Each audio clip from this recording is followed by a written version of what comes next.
Pengertian tunarungu. Tunarungu merupakan anak yang mempunyai gangguan pada pendengarannya sehingga tidak dapat mendengar bunyi dengan sempurna atau bahkan tidak dapat mendengar sama sekali. Tunarungu dapat dibedakan menjadi dua kategori, yang pertama tuli dan yang kedua kurang pendengaran. Orang tuli adalah yang kehilangan kemampuan mendengar, sehingga menghambat proses informasi bahasa melalui pendengaran, baik memakai ataupun tidak memakai alat bantu dengar, di mana batas pendengaran yang dimilikinya cukup memungkinkan keberhasilan proses informasi bahasa melalui pendengaran. Selanjutnya ada faktor-faktor yang menyebabkan terjadinya tunarungu, seperti faktor genetik, kemudian infeksi pada ibu seperti terkena cacar air pada saat masa kehamilan, dan komplikasi pada saat melahirkan.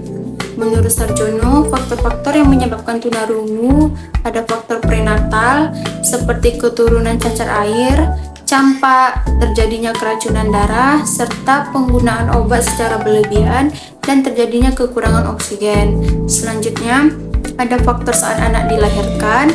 Selanjutnya ada faktor resus ibu dan anak yang sejenis, anak lahir prematur, anak lahir menggunakan forceps, proses kelahiran yang terlalu lama, kemudian ada faktor setelah anak dilahirkan, infeksi, meningitis, tunarungu yang bersifat keturunan, terjadinya infeksi pada alat pernapasan. Karakteristik anak tunarungu. Kondisi ini menyebabkan mereka memiliki karakteristik yang khas. Beberapa karakteristik anak tunarungu yaitu dari segi fisik. Yang pertama, cara berjalannya kaku dan agak membungkuk akibat terjadinya permasalahan pada organ keseimbangan di telinga. Itulah sebabnya anak tunarungu mengalami kekurangan keseimbangan dalam aktivitas fisiknya. Yang kedua, pernapasannya pendek dan tidak teratur. Anak-anak tunarungu tidak pernah mendengarkan suara-suara dalam kehidupan sehari-hari. Yang ketiga, cara melihatnya agak beringas.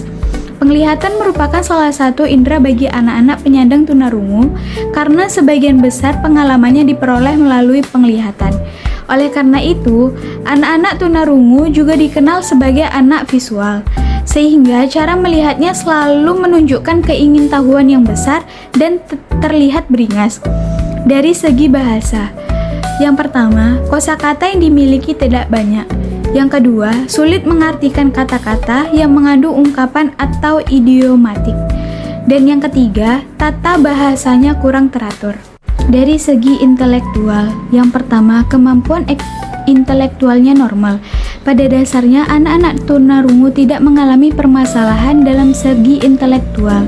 Namun, akibat keterbatasan dalam berkomunikasi dan berbahasa, perkembangan intelektualnya menjadi lamban. Dan yang kedua, perkembangan akademiknya lamban akibat keterbatasan bahasa. Sering terjadinya keterlambatan dalam perkembangan intelektualnya akibat adanya hambatan dalam berkomunikasi dalam segi fisik, dan tunarungu juga mengalami keterlambatan dalam segi sosial emosional. Yang pertama, sering merasa curiga dan berprasangka. Sikap seperti ini terjadi akibat adanya kelainan fungsi pendengarannya. Mereka tidak dapat memahami apa yang dibicarakan orang lain sehingga anak-anak tunarungu menjadi mudah merasa curiga. Yang kedua, sering bersikap agresif. Anak-anak tunarungu bersikap agresif karena mereka merasa tidak bisa mengartikan apa yang dikatakan orang lain. Selanjutnya ada kebutuhan anak tunarungu. Anak tunarungu seperti halnya anak normal pada umumnya mempunyai kebutuhan-kebutuhan utama yang dikemukakan oleh Salim. Di antaranya ada kebutuhan akan keteraturan yang bersifat biologis seperti kebutuhan makan, minum, tidur, bermain, dan sebagainya. Kemudian yang kedua, ada kebutuhan menjadi bagian yang tak terpisahkan dalam keluarga. Anak tunarungu membutuhkan perlakuan yang wajar, ikut serta dalam suka dan duka, dan kesibukan, seperti halnya anggota keluarga yang lain. Kemudian yang ketiga ada kebutuhan akan keberhasilan dalam suatu kegiatan baik secara individual maupun secara kolektif.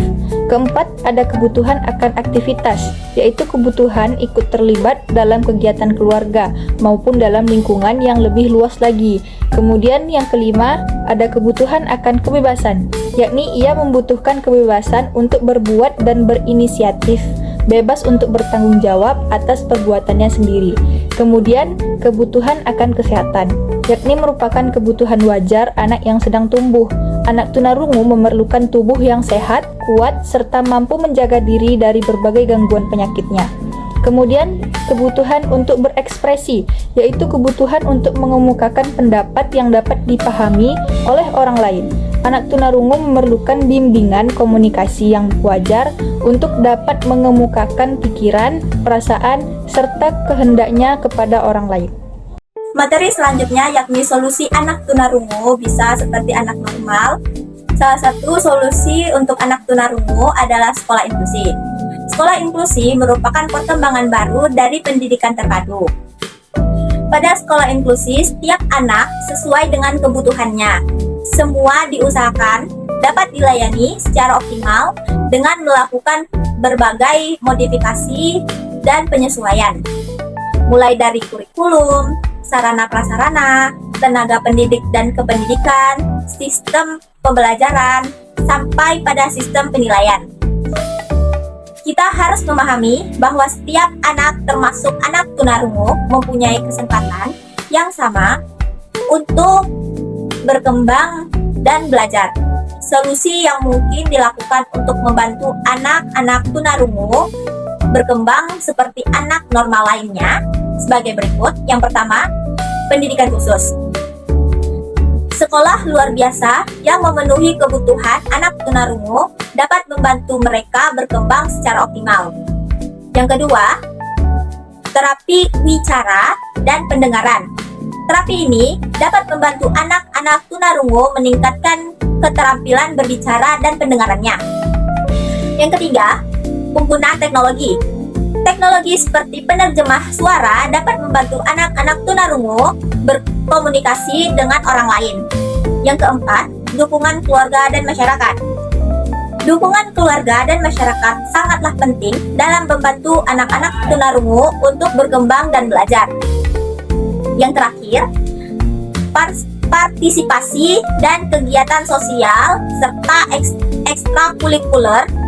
Kegiatan ini dapat membantu anak-anak tunarungu mengembangkan keterampilan sosial dan emosional mereka.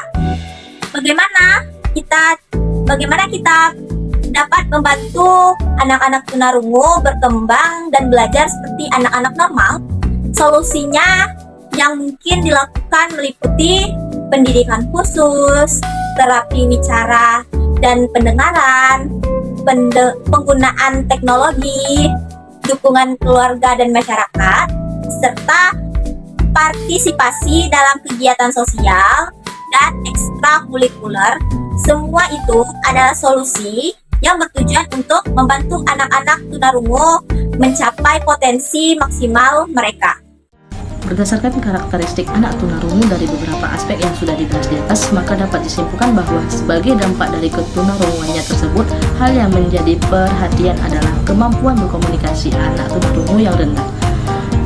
Inteligensi anak tunarungu umumnya berada pada tingkatan rata-rata atau bahkan tinggi, namun prestasi anak tunarungu terkadang lebih rendah karena pengaruh kemampuan berbahasanya yang rendah. Maka dalam pembelajaran di sekolah, anak tunarungu harus mendapatkan penanganan dengan menggunakan metode yang sesuai dengan karakteristik yang dimiliki.